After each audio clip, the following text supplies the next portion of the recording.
Hello dear viewers, welcome back. This is round 2 of planting Wintersown native plants in my 200-foot native plant garden. Come on, I'll show you this next section. So we just got finished planting down there. That's the west end. And I'm not putting anything in here. It's fairly full.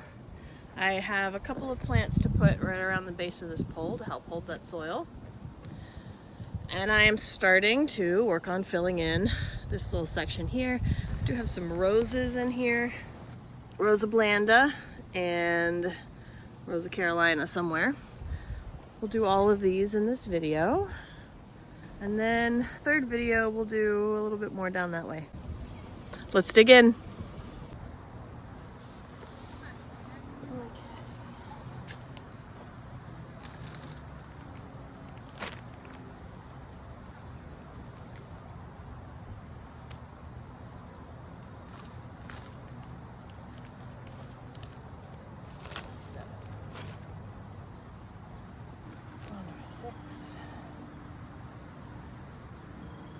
Plantaria plantigenifolia. Okay, so this is Pussy Toes, Plantaria plantigenifolia, not this. These little plants in here. I'll show you up close in a minute. And this is yarrow. Now I've already got some yarrow down here, and I have some Geranium maculatum. That's one of our native geraniums. Planted those last year. They're helping out. But let's get these in and see how it goes. I've got one more up here. It is a Baptisia tinctoria. That is a yellow wild indigo. Oh, look. Very nice. Okay. So that'll go just up the other side. All right. I think I'm gonna do the holes for these first.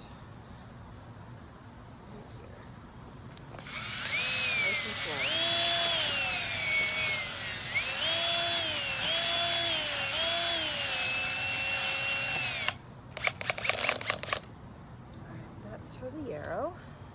I'm going to do some small ones.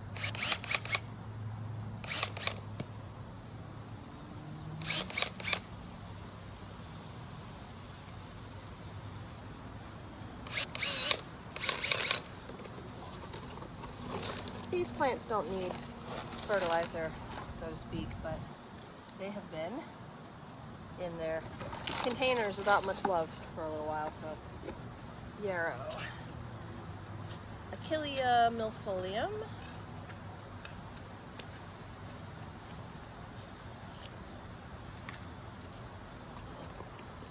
there we go. I could separate these, but I'm not going to.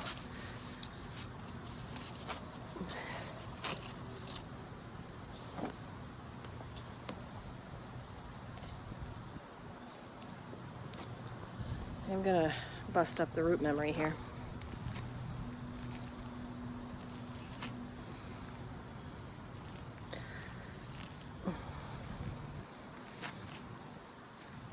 Okay.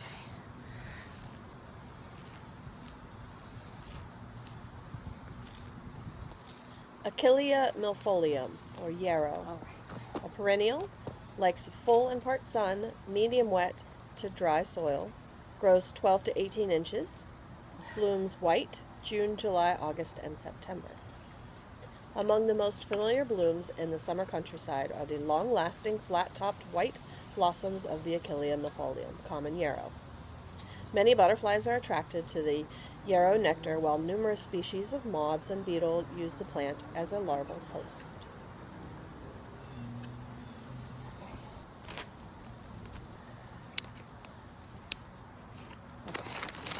This is Pussy Toes,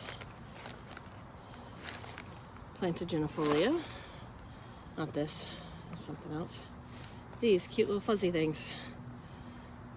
They should do well. I think I drilled 4 holes. Let's see how many breaks we can get here. One. Whoa!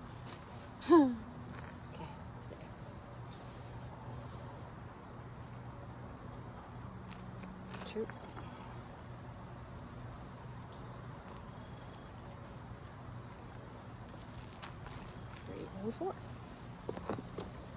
Antenaria plantigenifolia. This one's pretty big. A perennial. Likes full and part sun, medium to dry soil. Grows 12 inches tall, blooms white, April, May, and June. Pussy toes are usually grown for their velvety leaves rather than their white to pale pink flower. These flowers reach up to about a foot in height, but the leaves grow at ground level. Spreading by stolons, pussy toes provide a good ground cover for dry areas such as rock gardens, or, in my case, street sides. Parts of the plant are poisonous, so deer and rabbits and other small animals don't bother them. This is a larval host for the American painted lady butterfly, Vanessa virginiensis.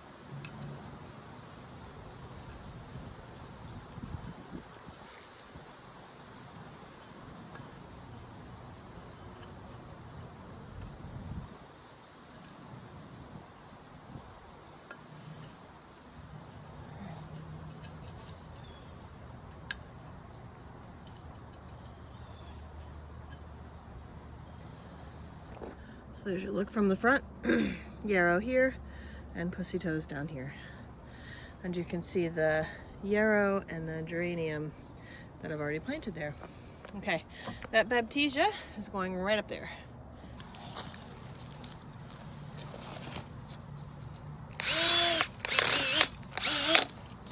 Baptisia tinctoria, small yellow wild indigo.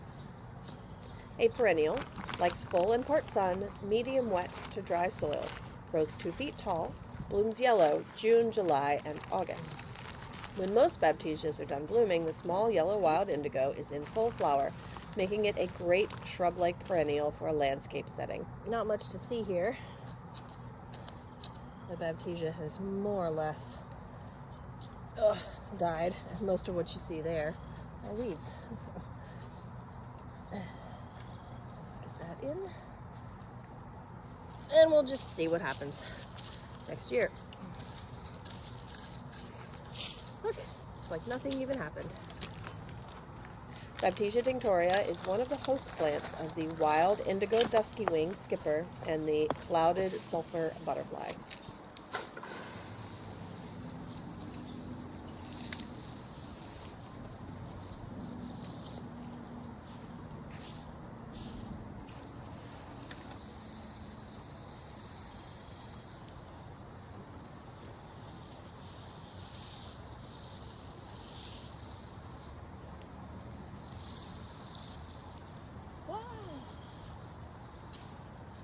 You can see why I need the plants here. Okay.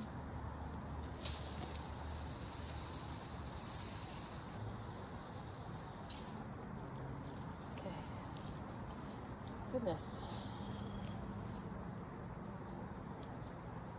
Yeah, I'll be all right.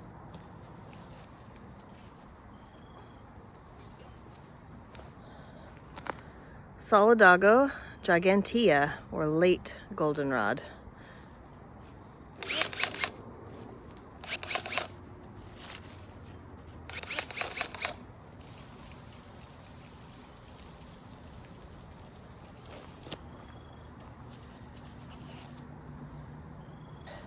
I think I'm going to try to separate this into 3. If I can find a way in. Yes. Okay, 1.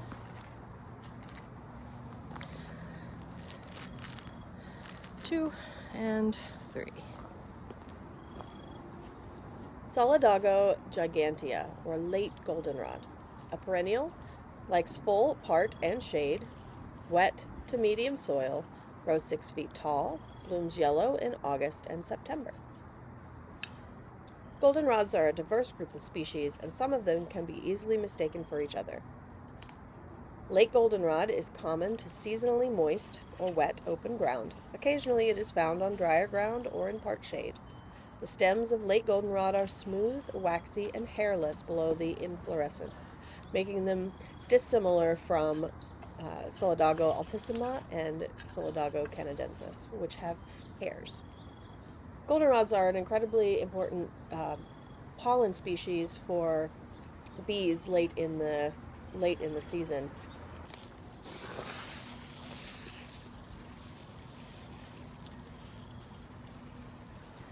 Okay, I've got three things over here.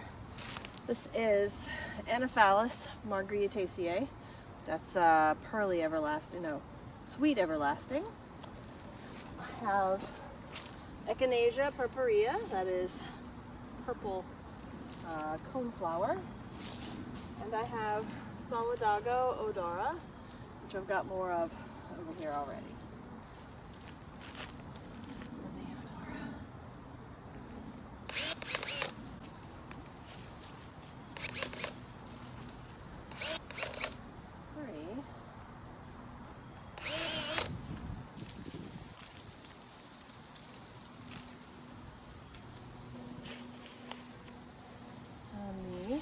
Purpurea. 1, 2, 3.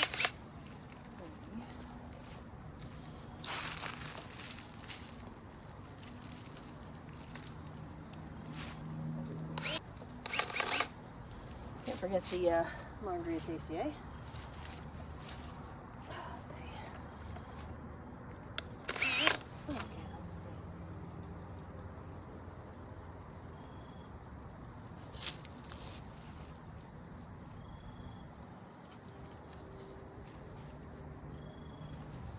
Margaritaceae first.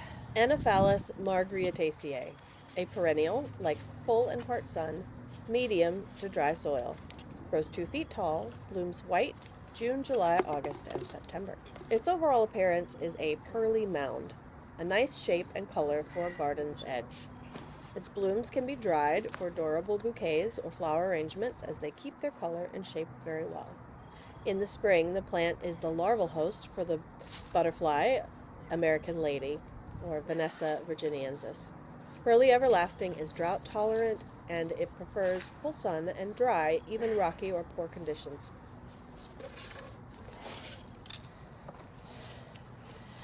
The Echinacea purpurea.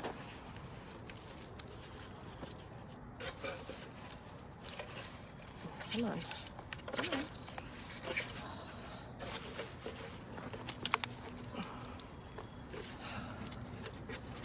Echinacea purpurea, purple coneflower. It's a perennial. It likes full and part sun. There we go. Come on out. Come on. There we go. Got it. I think I want 5. 1, 2, 3, 4, 5. Medium wet to medium dry soil. Grows 4 feet tall. Blooms purple, July, August, and September. This one is a Midwestern native. It is not locally native to me, but I am including it in my garden. Now I should be able to get in a little easier. It has a fibrous root system with a short woody rhizome. It's drought tolerant and also deer resistant. The flowers are golden red to purple and may release a slight fragrance in strong sunlight. They are much loved by bees. Solidago odora.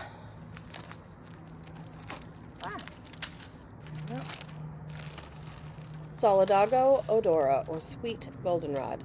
It is a perennial, likes full and part sun, medium to dry soils, grows 3 feet tall, blooms yellow in August and September. Sweet goldenrod is clump forming and makes a nice fall addition to any dry, even sandy garden because it does not spread aggressively as some other goldenrods may. Also called anise-scented goldenrod, the nice-smelling leaves and dried flowers have been used to make tea. It is deer resistant.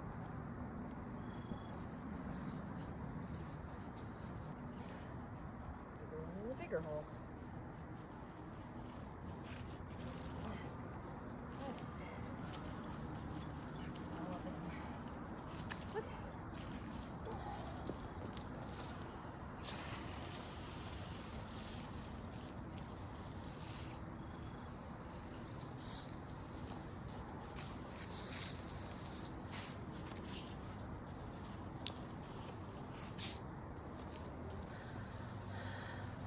Okay, this one right here is Canada milk vetch, or Astrologus canadensis.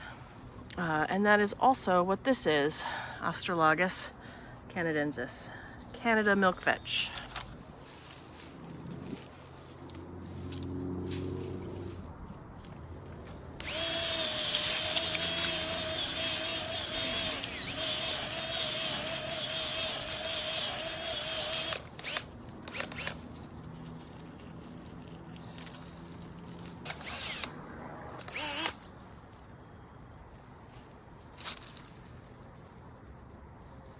Astrologus canadensis, Canada milkvetch, a perennial, likes full and part sun, medium wet to dry soil, grows 3 feet tall, blooms cream in June, July, and August. This adaptable species can thrive in a variety of environments, including prairies, woodlands, and stream banks. As a garden plant, it provides a great leaf texture. The green flowers make an interesting addition to cut flower arrangements.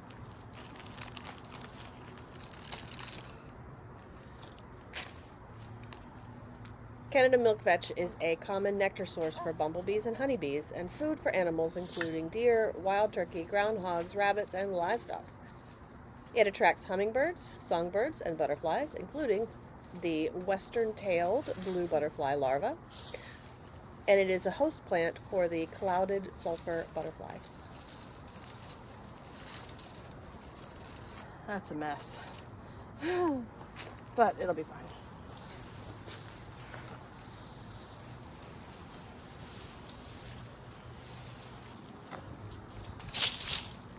Have I told you that I hate planting on a hill? I also hate mowing a hill, so I think this is the better of the two choices. This first one right here,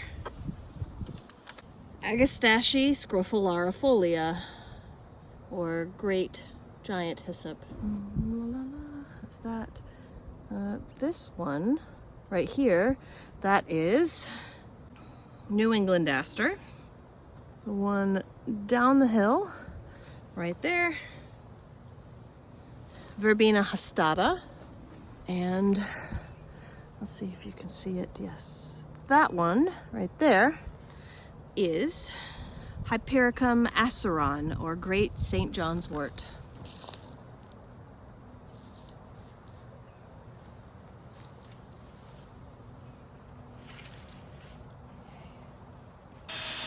Whoa.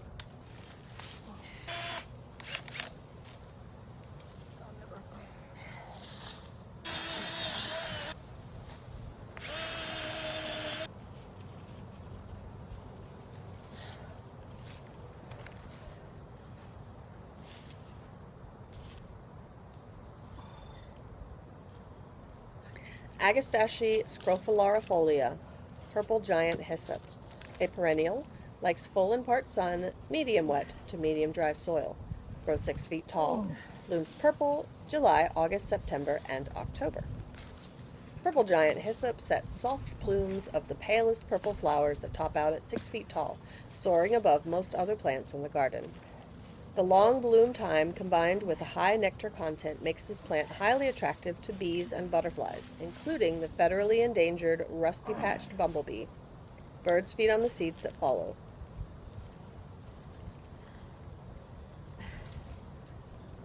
Hypericum aceron, or great St. John's wort.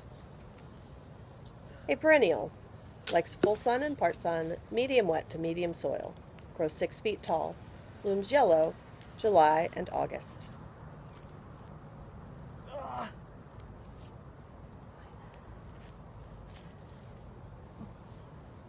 Great St. John's wort is a perennial that blooms for about 3 weeks between the months of July and August. Its bright yellow blooms are a great food source for many pollinators. Bumblebees are the primary pollinators, but smaller bees and other insects will also visit the flowers.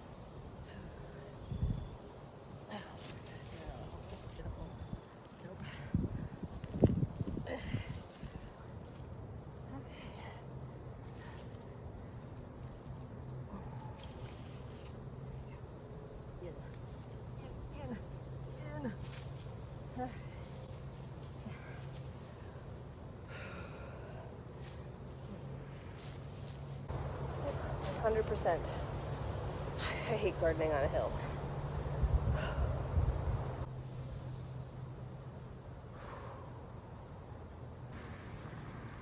Verbena hastata, or blue vervain, a perennial, likes full and part sun, wet to medium soil, grows 5 feet tall, blooms bluish purple in July, August, and September. Blue vervain can offer a strong, upright accent to any perennial garden or prairie savanna. The small, tubular, blue-violet flowers bloom from bottom up in July's heat. The numerous crowning spikes of blooms give a candelabra-like appearance to this graceful plant. The seeds are a staple for many small mammals and birds that depend on this widely distributed plant.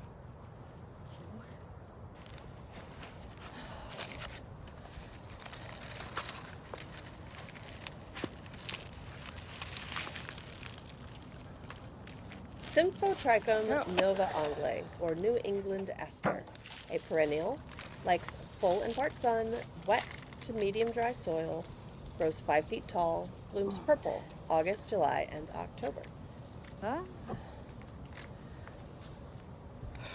Will these shove in a hole? Let's find out. New England aster is a late bloomer, like most asters. Maturing to 5 feet tall, it's rich with purple flowers with orange-yellow centers. Popular with pollinators, it thrives in full sun or light shade in all but the driest soils. Bees and butterflies are attracted to it, and the nectar of the flower provides an excellent source for monarchs and other butterflies late into fall. It is drought tolerant.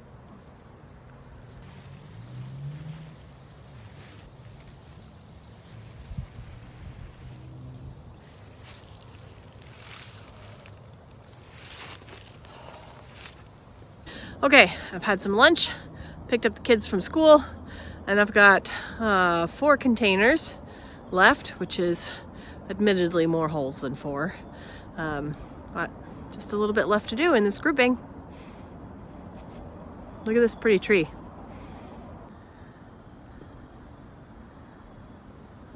Isn't that spectacular?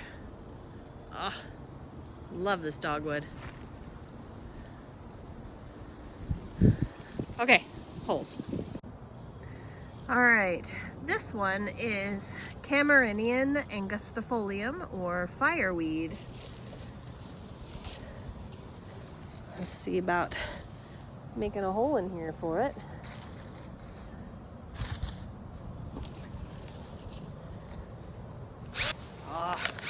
Did a much better job this time. Camerinian angustifolium, fireweed. A perennial, full and part sun, medium wet to medium dry soil. Grows 4 feet tall, blooms pink, July, and August.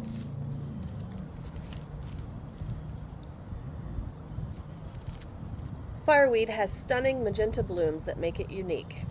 It can be a vibrant addition to a sunny, moist site, but it will spread aggressively by rhizomes, so care is needed in a small landscape.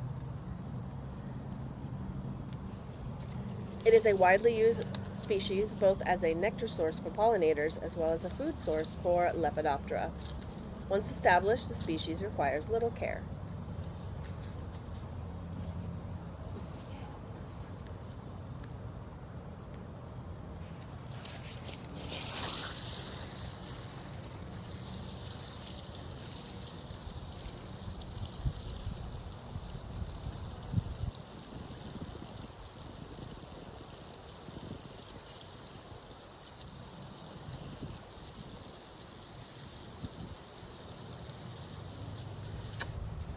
Okay, this one right here, over to the side, is Senna hebecarpa, or yellow senna.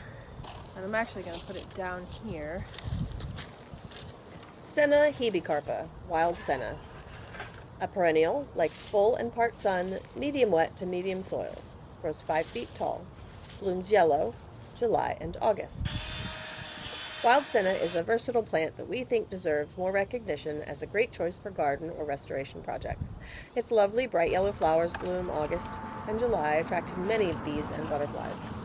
Autumn brings beautiful leaf colors and the formation of long, black or brown pods with seeds favored by larger birds like wild turkeys. A horizontal root system provides strength against winds, allowing this plant's stately 4 to 6 feet beauty to be appreciated even after the storm. Wild senna is an important host plant for many species of sulfur butterflies. Okay, these two are Allegheny monkey flower and Mad Dog skullcap. Now I have these in other spots in the garden, but I think they'll like it roughly in this area. I will aug a couple of holes, I guess.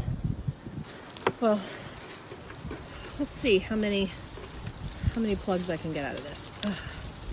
Scutellaria lateriflora, or Mad Dog skullcap. Come on. A perennial, likes full sun and part shade, wet to medium wet soils, grows 2 feet tall, blooms blue, July, August, and September. Gravity, help me, gravity. Here we go. Come on. Aha. Whew. Okay. Mad Dog skullcap. Lots of good roots. This is a mint family perennial plant with toothed opposite leaves and square stem. It blooms small trumpet-shaped flowers varying in color from pale blue to lavender or white. This lovely plant thrives in wet to moist conditions and is rhizomatous but not aggressively so. It is bitter and slightly toxic to deer and rabbits. The leaves of Mad Dog skullcap have a history of use in herbal medicines. Right. 6 of those. And this is the Allegheny monkey flower. So many. Okay.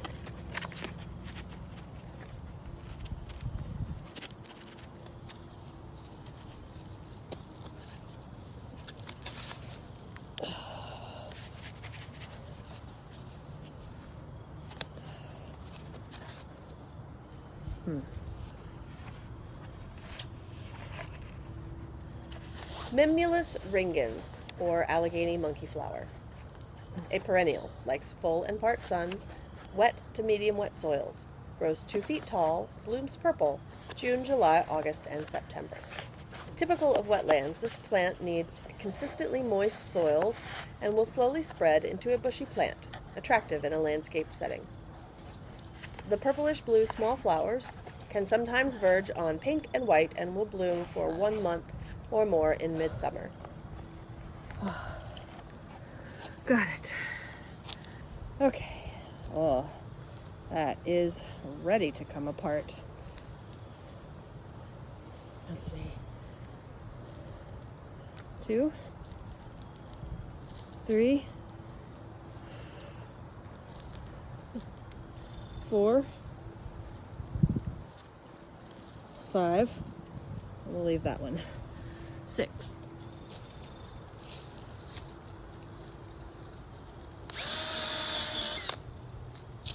Let's put that short one in there.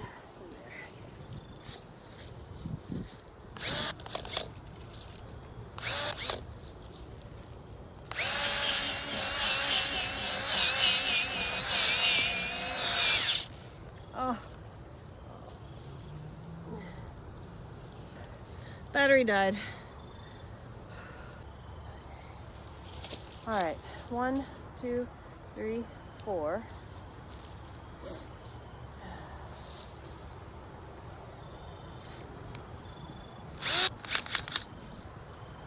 5.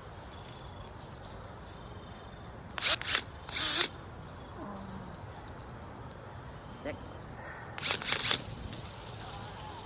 7. 8. Whew. What do I have here? Alrighty. Switch this out. This one here. That one here. Alright.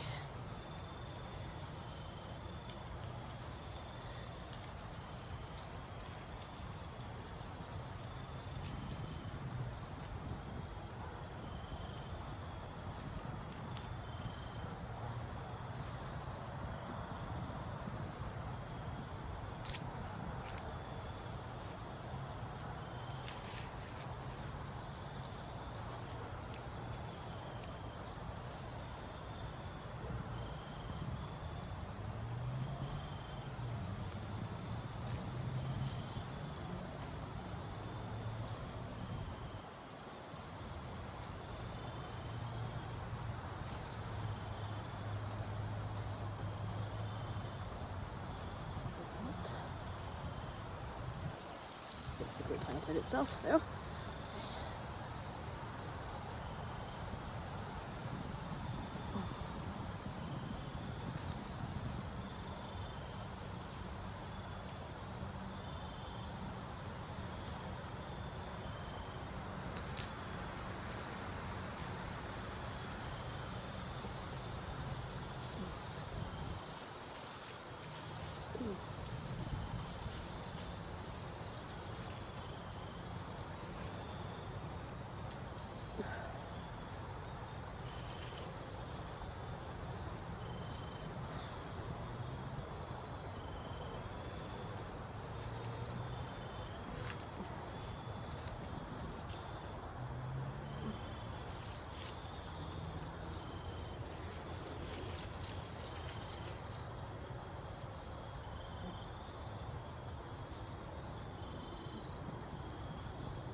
And that, my friends, is all for now. Can't see anything. Gotta wait till next year. But it's like 4 o'clock and it's getting dark. I got a nice sunset. Look at that.